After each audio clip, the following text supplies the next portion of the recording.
Hello, English learners. Welcome back to English Pod. My name is Marco. And I'm Erica. And today we're bringing you part 2 of the presidential farewell speech of President Eisenhower.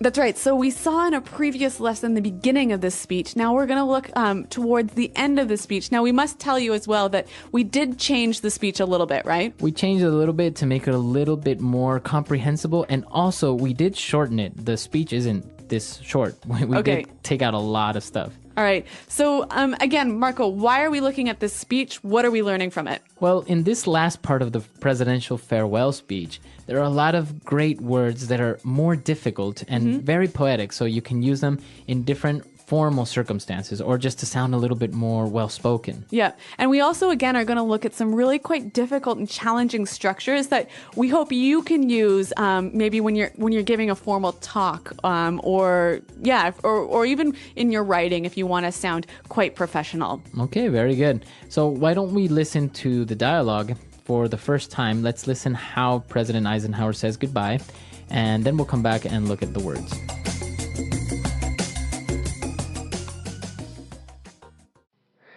We now stand 10 years past the midpoint of a century that has witnessed 4 major wars among great nations. 3 of these involved our own country. Despite the carnage of these conflicts, America is today the strongest, the most influential, and the most productive nation in the world. We are understandably proud of this preeminence, yet we realize that America's leadership and prestige depend not merely upon our unmatched material progress, riches, and military strength, but on how we use our power in the interests of world peace and human betterment. Throughout America's adventure in free government, such basic purposes have been to keep the peace, to foster progress in human achievement, and to enhance liberty, dignity, and integrity among peoples and among nations. We pray that peoples of all faiths, all races, all nations, may have their great human needs satisfied, that those now denied opportunity shall come to enjoy it to the full, that all who yearn for freedom may experience its spiritual blessings, that those who have freedom will understand also its heavy responsibilities, that all who are insensitive to the needs of others will learn charity, that the scourges of poverty, disease, and ignorance will be made to disappear from the earth, and that in the goodness of time all peoples will come to live together in a peace guaranteed by the binding force of mutual respect and love. Now, on Friday noon, I am to become a private citizen. I am proud to do so. I look forward to it. Thank you, and good night. Well, that certainly was a very moving speech, hey? Very moving and to a certain point a little bit religious, huh? Yeah, I think we'll talk a little bit about that a little bit later, but let's concentrate on the language now. So we'll go to language takeaway. Language takeaway. All right, on language takeaway today, we'll start with our first word, and it's preeminence. All right, we are understandably proud of this preeminence. A preeminence. So preeminence, what is this? Basically, it's the state of being the leader of something. Okay, so in this case, America was the preeminent nation. Right, so they were coming up, they were very prosperous, so they had a preeminence in the world. All right, so I think we can see here you can use this as an adjective, a preeminent nation, or as a noun, an uncountable noun, the preeminence of our state. Very good. Since we can use this word as a noun and an adjective, why don't we listen to some more examples so we can get a better understanding of it? Example 1. Now please welcome Dr. Frank Hicks, the world's most preeminent expert on nuclear biology. Example 2. He's been a leader in his field for 25 years, and his preeminence has never been questioned. Example 3. Carol Dixon is one of the most preeminent experts in green technology. All right, well, Eisenhower was talking about all of the things that the American people had done since they became a free nation, and one of these things was to foster progress in human achievement. Foster progress in human achievement. Well, I like this verb a lot, to foster something. So if I say to foster progress or to foster something, what am I saying? To help something grow and develop. To take care of it, to nurse it. Yeah. We very commonly hear this word associated with children, right? A foster child. Yeah. So what's that? If you have a foster child, you are basically taking care of a child because the parents can't look after him. It's not like adopting because it's not actually legal. It's just that you're helping somebody out by raising this child. Right. So we can see the connection there, a foster child to foster something. But this is really a great word, and I think it would help to give a couple of examples of how we could use it. So for example, I can say our company is looking to foster better creativity in the workplace. Or we could say, here at Praxis Language, we foster the development of your English. Very good. So the word foster. Now, moving on, in his speech, he was talking about nations and faiths and different types of groups, and he said, all who yearn for freedom. All right, this is a great phrase. All who yearn for freedom. To yearn. So to yearn for something. Now, if I yearn for freedom or I yearn for something, it's basically that I really want it in my heart. Yeah, you really wish for it in a way that's almost painful. You want it so badly. Now, you wouldn't say like, I'm yearning for ice cream, would you? No, unless you were locked up in prison and hadn't had ice cream for 55 years. Exactly. So it's usually related to something that's very difficult to get or something like freedom or yearning for... That's really important. Exactly. Something very important. And now for our last word, President Eisenhower was talking about charity, he was talking about freedom, and he mentioned the scourges of poverty. Okay, so scourges. The scourges of poverty. Scourges is a really difficult but interesting word. So why don't we hear a few more examples to help us understand it? Example 1. Malaria is a disease that continues to be a scourge to the developing world. Example 2. One day we hope to eliminate the scourge of cancer. Example 3. NATO promises to wipe out the scourge of terrorism. So as we can see, the scourges of something basically is the cause of pain or suffering. Mm-hmm. So now relating it back to the text, we see scourges of poverty. Yeah, scourges of poverty, scourges of disease, and scourges of ignorance. All right, so we can see that poverty, ignorance, and disease cause a lot of really terrible things, right? Exactly. So that's why we say they are scourges. Okay, so scourges. Now, so that brings us to the end of our words for takeaway today. But, as we talked about earlier, we've got some really difficult and interesting structures to look at now in Fluency Builder. Fluency Builder. Okay, so in Fluency Builder, we'll start off with the very first sentence of the paragraph.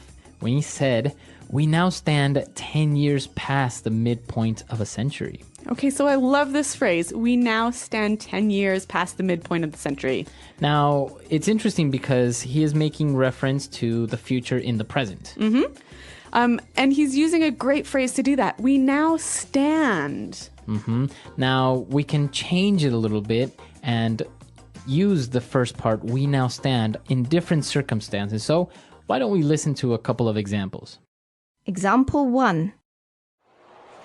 We now stand before you to declare our love and be united in marriage. Example 2. I stand before this court and declare my innocence. Example 3. Together, we now stand before this great challenge and we will fight arm in arm to defeat poverty. All right, so you can see that this is a wonderful phrase to use maybe in a formal speech, right? Right, or a wedding again, or a formal ceremony. Yeah. So, and it gives you this idea, this sort of very poetic image of people sort of almost standing at the cliff, standing before some big change that's about to take place. Exactly. So 10 years past the midpoint of a century, the United States has witnessed 4 major wars, right? Okay. And, well, he said, despite the carnage of these conflicts, America is today the strongest, the most influential, and most productive nation in the world. Okay, so a great structure here. Despite the carnage of these conflicts, America today is the strongest, blah, blah, blah, blah, blah. Right. Now, let's look at that first word, despite the carnage of these conflicts. Okay, so carnage, what's that? Carnage is like a massacre, right? Where many people got hurt or killed. Okay, so a pretty violent situation when a lot of people died. And now, why does he use this word despite? Okay, so he's basically saying even though we had all of this death and violence in this century, we're still the greatest nation, blah, blah, blah, blah, blah. Exactly, that's exactly it. I can say, for example, despite the economic crisis the world is going through, our company has an enormous opportunity to grow and be more profitable. Okay, or if we want to take it and imagine we're at a wedding, we might say something like this. We could say, despite the many difficulties this couple has faced, they have a very bright and happy future together. Very good. And now, if we take a look at the last paragraph, it's very interesting because it's one sentence. It's a really long sentence. It's a very long sentence. So even though it's not a phrase, let's take a look at the punctuation of this paragraph. Okay, so Eisenhower starts out by saying, we pray that peoples of all faiths, all races, all nations may have their great human needs satisfied. And then we have a semicolon there, right? Right. So why do we have a semicolon? Well, here's what he's doing. He's saying, we pray for something. And then he's listing the many different things that he's praying for. Okay, so it's basically a list. Yep. Okay, so we know that when you're writing a list, we commonly use commas between all the things that are in this list.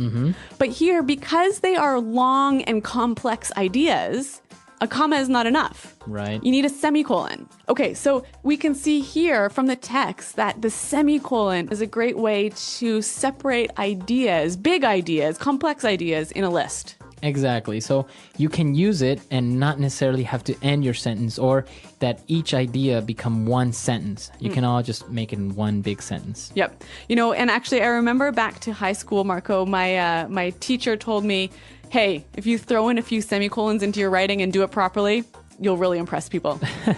All right. So this is good advice that you can take and throw in a couple of semicolons, a little bit of commas here and there, and it'll look like you really know how to write. Yep. Okay. So with that in mind, why don't we listen to what Eisenhower wrote one last time?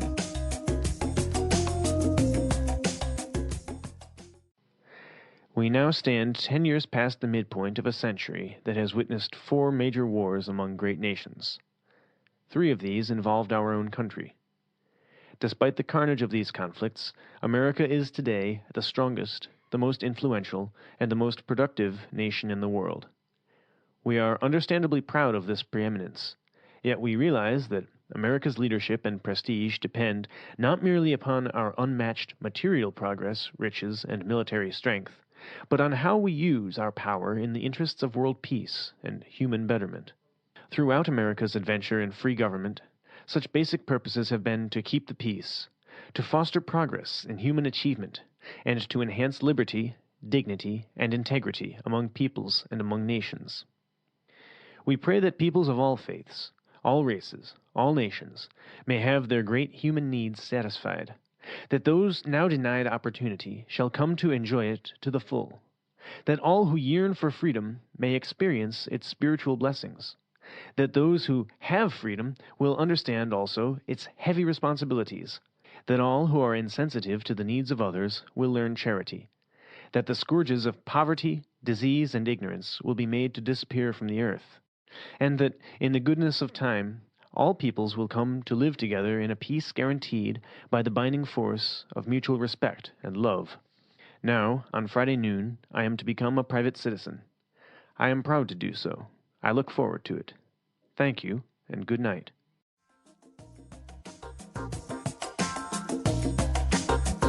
All right, we're back, and we're here again with Pete, our voice actor for the second part of the dialogue. And Pete, we have a couple more questions for you today. Cool. So I hear in Eisenhower's speech that he keeps referencing God. Like he keeps saying, I pray, blah, blah, blah, blah, blah. He said Godspeed, blah, blah, blah, blah, blah. So what's up with that? Why is he talking about God? Well, this is a very interesting question. Traditionally, America has had a really clear boundary between church and state, and you'll hear a lot of rhetoric these days that says, we're a Christian nation and we were founded as a Christian nation. Well, that's baloney. Baloney, so it's not true. At the time when the country was founded 200 years ago, it was overwhelmingly Christian. If the founding fathers, as we call them, like George Washington and them, if they had wanted a Christian nation, they could have had it. They explicitly did not. And a lot of people since then have gotten that confused. And now when we have a very large Muslim population, we have Buddhists, we have people in all various different kinds of Mormonism and everything, it's even less possible now. So I'm kind of baffled when I hear people say that America is a Christian nation. But you even have it now in the coins, or on the money, right? It says, "In God we trust."